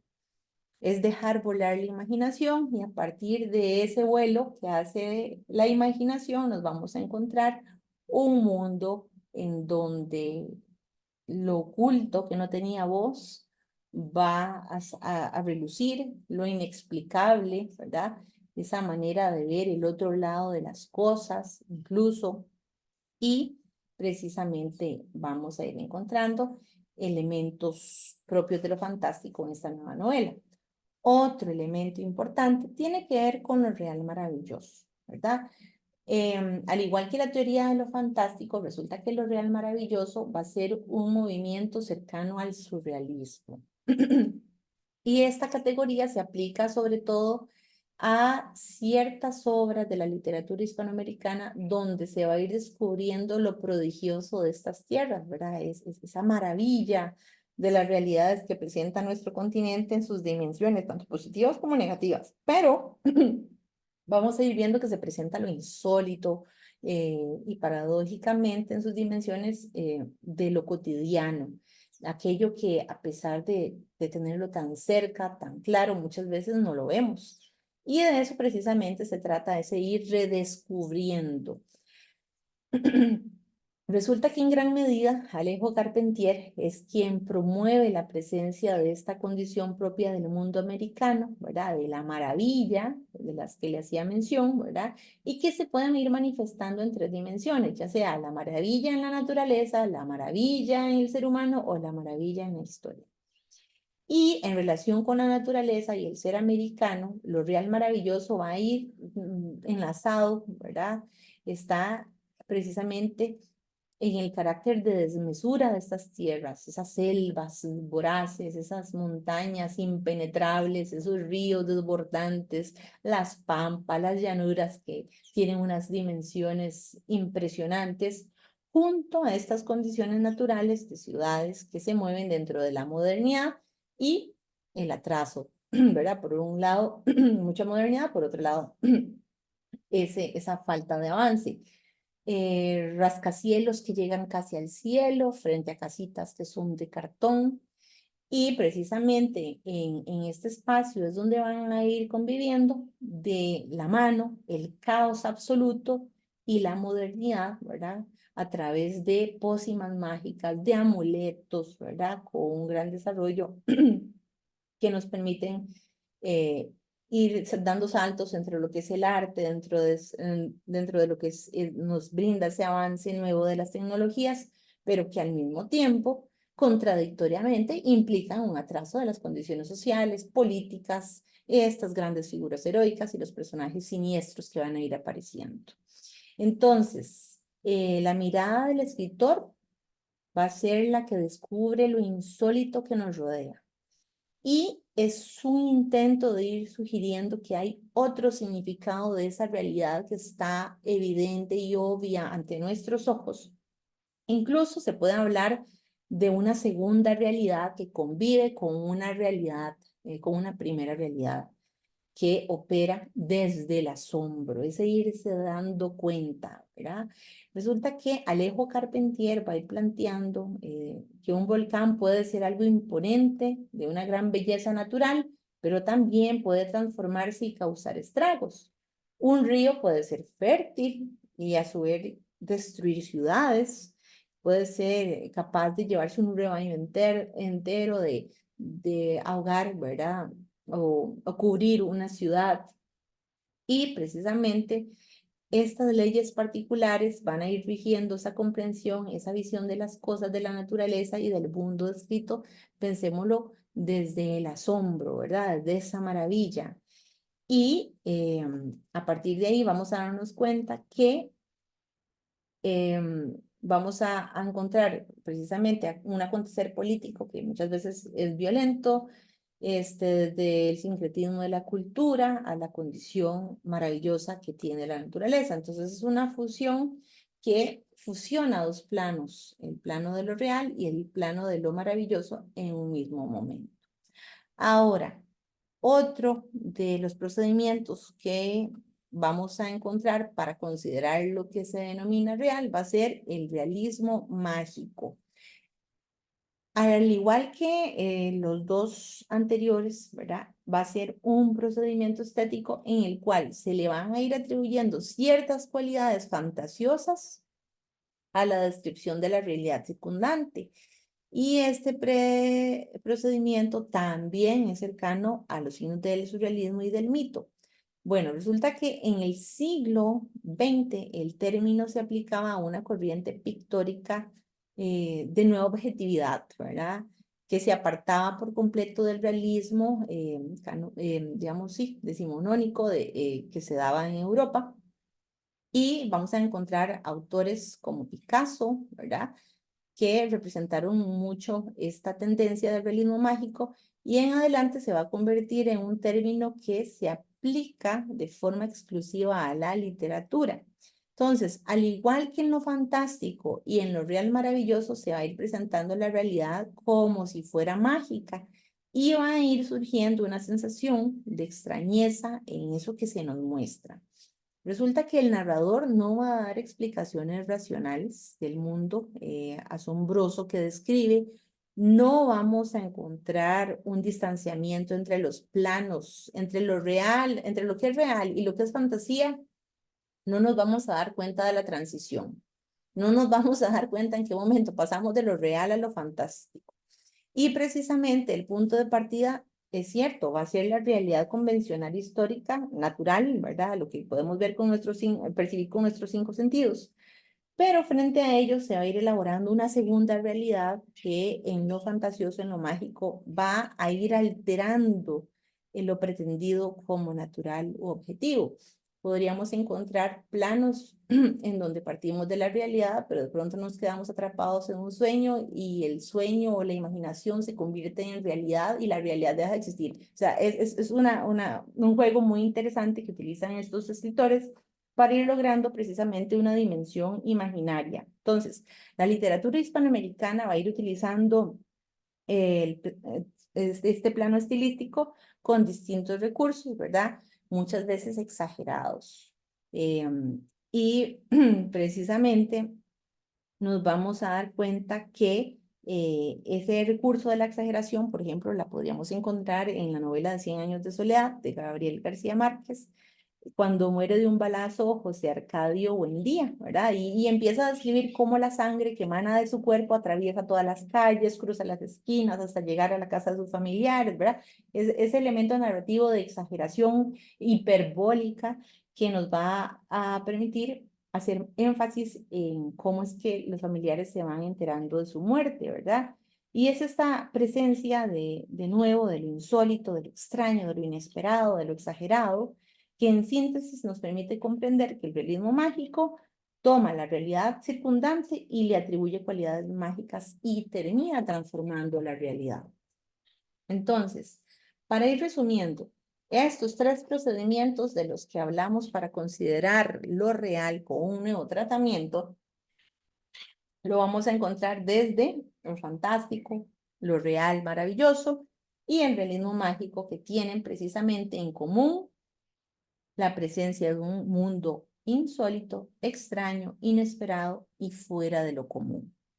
Ahora, van a jugar con la presencia de los planos que implica la realidad y la fantasía. Vamos a encontrar en estos tres procedimientos que existe una cercanía con las propuestas del movimiento surrealista en la presencia del mundo del subconsciente y de lo onírico. Recordemos que lo onírico tiene que ver con el mundo de los sueños, del inconsciente. Luego vamos a encontrar que este realismo mágico toma la realidad y la transforma agregándole elementos sobrenaturales, que en lo real maravilloso vamos a ir descubriendo lo maravilloso en la realidad misma, de por sí asombrosa, prodigiosa, ¿verdad? No es que la transforma, sino que es ir abriendo frente a esa realidad.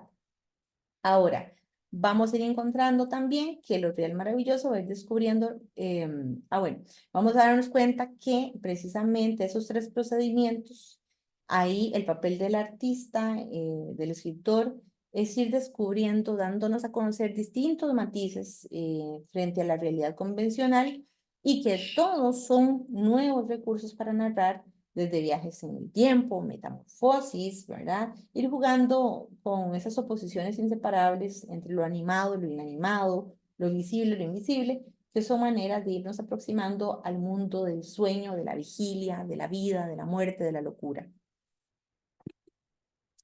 Ahora, con respecto a la novelística urbana, porque también una de las ópticas importantes a las que recurre esta nueva novela es cambiar el espacio de lo rural, ¿verdad?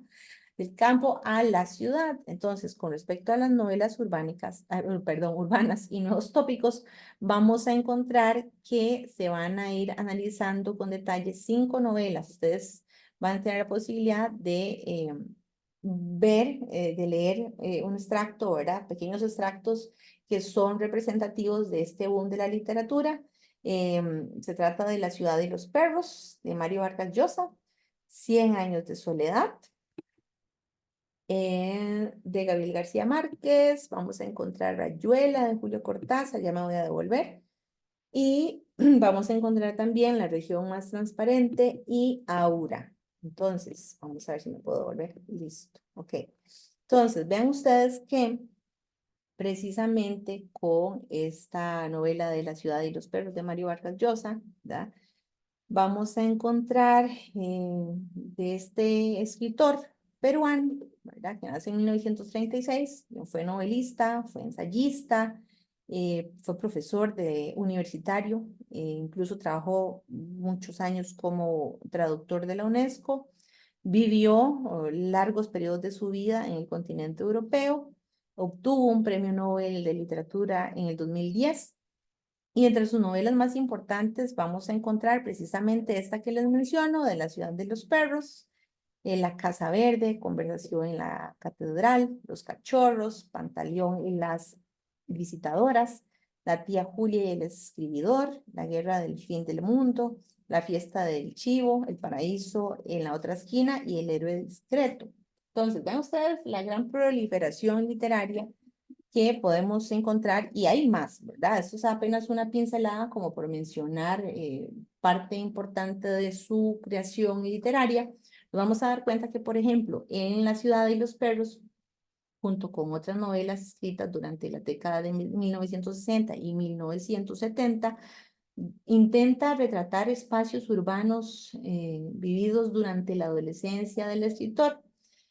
Por ejemplo, en La Casa Verde, toma su nombre de un prostíbulo de provincia. En esta obra de Conversación en la catedral se va a referir más bien a una taberna o cantina y no a un templo, ¿verdad? Entonces ese juego simbólico entre palabras, entre realidades, vamos a darnos cuenta que precisamente le permite precisamente generar un conjunto de narraciones en que se va a ir describiendo a través de distintos espacios concretos la degradación moral y la degradación política que enfrenta su país producto de la inmensa corrupción que vamos a ir viendo reflejados en la novela, ¿verdad?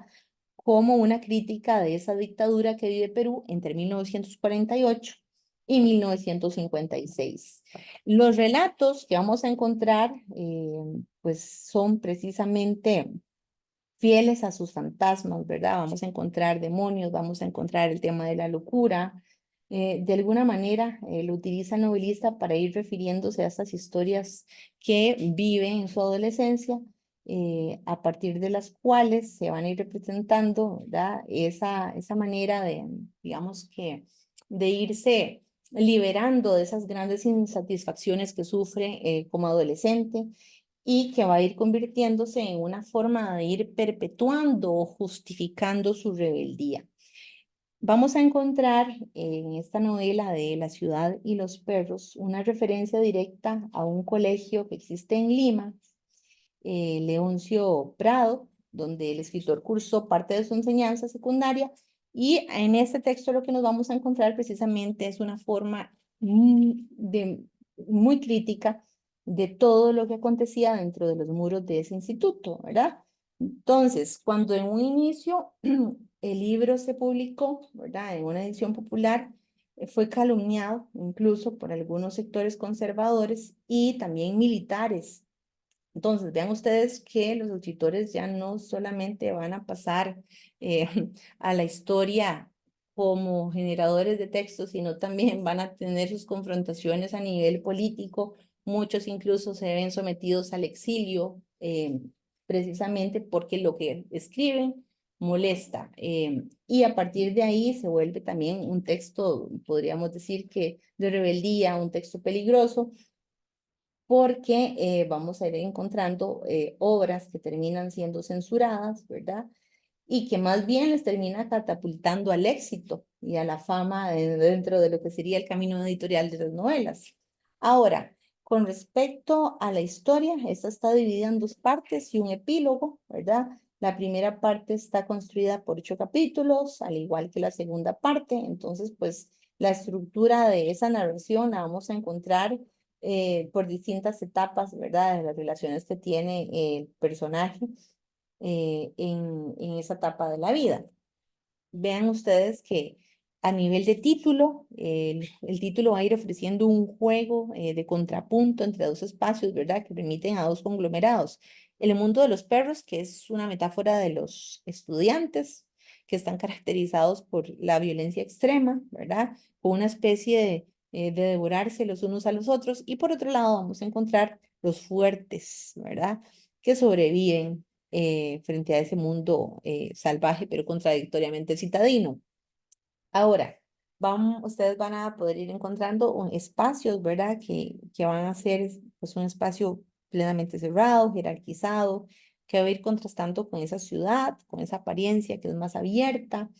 Luego vamos a encontrar un mundo en donde los civiles y los militares se oponen así, ¿verdad? Entre lo que implica lo abierto y lo cerrado.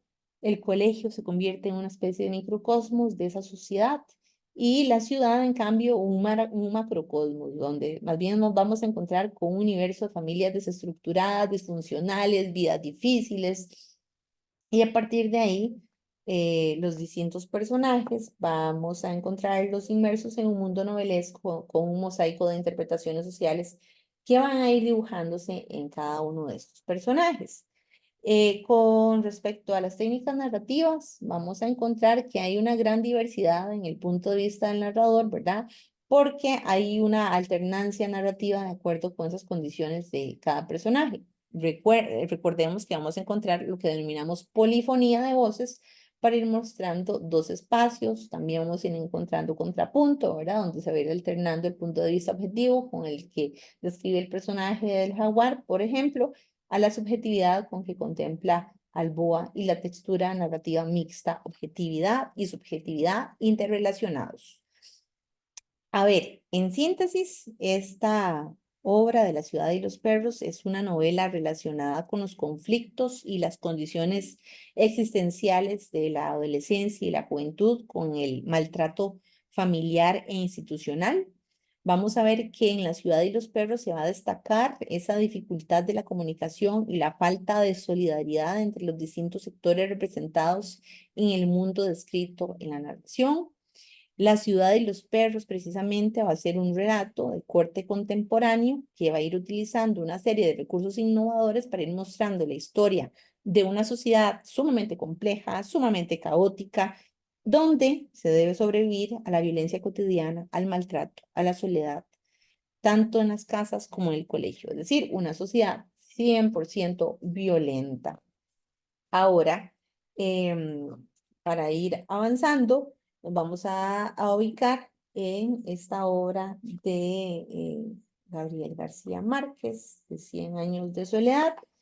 Hay que tener en cuenta que tanto espacios, personajes, técnicas narrativas, narrador, tiempo de la narración, realismo mágico, ¿verdad? Como procedimiento, van a tener características notorias de la nueva novela hispanoamericana. Entonces, Cien años de soledad va a constituir un novedoso relato. De hecho, es una de las obras culmen, así como muy representativas de lo que sería el boom latinoamericano, ¿verdad? Que va a revitalizar esa narrativa hispanoamericana de forma contundente en la década de 1960. Es una alegoría de la condición humana y social de una familia y de una comunidad desde sus orígenes hasta la decadencia de la estirpe con una estructura circular. Cuando hablamos de estructura circular o estructura en anillo, quiere decir que de la misma forma en la que se inicia o de donde se inició, ahí se vuelve para terminar. En este sentido, es importante tomar en cuenta que tiene 20 capítulos sin numerar. Los 10 primeros narran una historia, los 10 segundos la vuelven a narrar, pero de manera invertida. Con el nacimiento de los dos hijos de José Arcadio I, la narración se bifurca.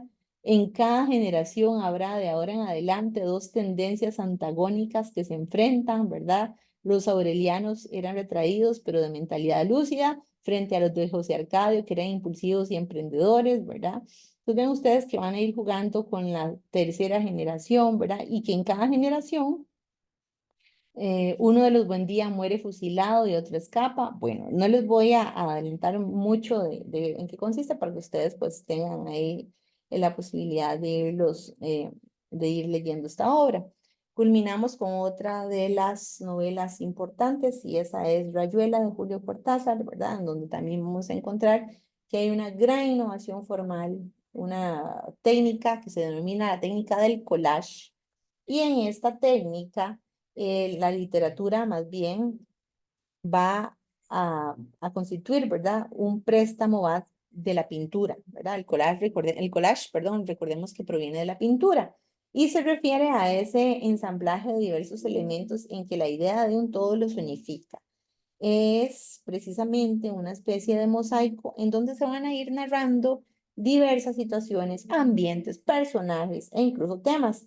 Y el lector, nosotros como lectores, vamos a terminar identificando también como parte de un todo dentro de la narración. Entonces, pues es un principio que consiste en la yuxtaposición de elementos. Ahora, para ir finalizando, hay que tomar en cuenta que Rayuela va a ser una representación del caos, de esa condición absurda del mundo y de la existencia humana. Estos son los grandes interrogantes que intenta descifrar el narrador, ¿verdad? Que sería una realidad discontinua, incoherente, ¿verdad? Frente a una cronológica poco precisa. Entonces, resulta que para expresar esta particular visión de este universo caótico y fragmentado, la novela va a ir recurriendo a una forma también discontinua a la hora de ir estructurando el relato. Importante para ir finalizando, tenemos otra novela que sería La región más transparente de Carlos Fuentes. Y a partir de ahí nos vamos a ir encontrando que esta es una novela que más bien es una sátira muy voraz hacia un conjunto de sectores que irrumpieron en la vida mexicana en los años posteriores a la Revolución Mexicana. Y resulta que irrumpieron, ¿verdad?, en detrimento de esa gran población. Y se va a ir describiendo el mundo de espejismos, de apariencia, que en realidad van a ir ocultando una sociedad que está completamente desintegrada y en decadencia. Entonces, luego continuamos con la novela Aura, ¿verdad? Que también se le aplican esos elementos importantes de los cuales hemos hecho mención, pero que ustedes van a tener la oportunidad de ir dilucidando a través de los textos de la antología para ir corroborando que precisamente esos procedimientos se aplican y también hay una nueva forma de novelar en las obras de la segunda mitad del siglo XX de la novela hispanoamericana. Entonces, precisamente para que puedan ustedes ir incursionando, detallando y corroborando que estos procedimientos son signos característicos de la nueva novela, ¿verdad? Recordar precisamente que se desarrolla en espacios fundamentalmente urbanos, dejamos de lado el campo, que hay una multiplicidad en la visión de los personajes que interesa muchísimo ese mundo existencial. Aquí no hay posibilidad de heroicidad, ¿verdad? Más bien hay temas como el incesto, de muchísima crudeza, la incomunicación, el caos que se vive en la ciudad, que son paradigmas en la literatura de estas novelas como constantes en el relato contemporáneo. Vamos a encontrar precisamente que hay un marcado interés por ese lenguaje, por esas posibilidades que hay de renovación y de nuevos artificios para ir expresando y creando nuevos mundos de ficción. ¿El lenguaje para qué va a servir? Bueno, pues para ir expresando lo más profundo de esa realidad, el mundo del oculto, el mundo de lo subconsciente, en el plano obviamente humano. Y surgen también nuevos procedimientos narrativos, entre los cuales se va a ir destacando la teoría de lo fantástico, del realismo mágico y de lo real maravilloso. En sus textos de la novela de la segunda mitad del siglo XX vamos a encontrar narradores que no diferencia la ambigüedad, no lleva un orden, una claridad. Incluso vamos a encontrar narradores que saltan entre lo absurdo y lo mágico y lo real y lo concreto, ¿verdad? Todo coexiste, es una mezcla, una amalgama que es parte integral de esa consideración de lo que es la vida. Y de ahí, pues precisamente esa constante utilización de determinadas simbologías y alegorías para ir representando el mundo. Vamos a encontrar que precisamente se manifiesta una evidente reivindicación de lo que sería el erotismo, de lo lúdico y del humor. Desde luego que partimos de que se trata de una narrativa que no renuncia a narrar los conflictos del continente. Sí lo hace, por supuesto, porque recordemos que estos escritores tienen una amplia este, compromiso con lo social, con la realidad que vive en su país. Ahora, se presenta un abandono de esa estructura cronológica. Recordemos que la linealidad ya no la vamos a encontrar de manera tradicional, sino que vamos a encontrar una multiplicidad de visiones en el tiempo, en el espacio, en el accionar de los personajes, y precisamente hay un abandono de esa perspectiva esencialmente omnisciente del narrador tradicional de muchas obras que existen en décadas y siglos anteriores. Acá el narrador que lo conoce todo va a ser sustituido por narradores múltiples con un acontecimiento limitado de los hechos. ¿Por qué? Porque precisamente si nos diera todo, nosotros como lectores no podríamos jugar un papel protagónico para ir interpretando de forma activa los aconteceres de la acción narrativa en la novela. Se puede hablar precisamente de una obra abierta donde caben diversas posibilidades de lectura, es decir, no hay una única y exclusiva conclusión o desenlace o interpretación. Y se está ante una marcada utilización de técnicas propias de otros discursos artísticos, como lo vimos, como el cine, ¿verdad? Con el flashback, con la música con el contrapunto y con la pintura con la técnica del claro oscuro. Entonces, estos serían los temas propios de los contenidos propios del tercer capítulo. Espero que haya sido de gran provecho este espacio de la tutoría número 3 para ir afianzando y comprendiendo más en qué consisten los temas que pues ustedes van a ir desarrollando luego en los siguientes proyectos. Entonces, pues si no tienen alguna duda, damos por finalizada la tutoría número 3.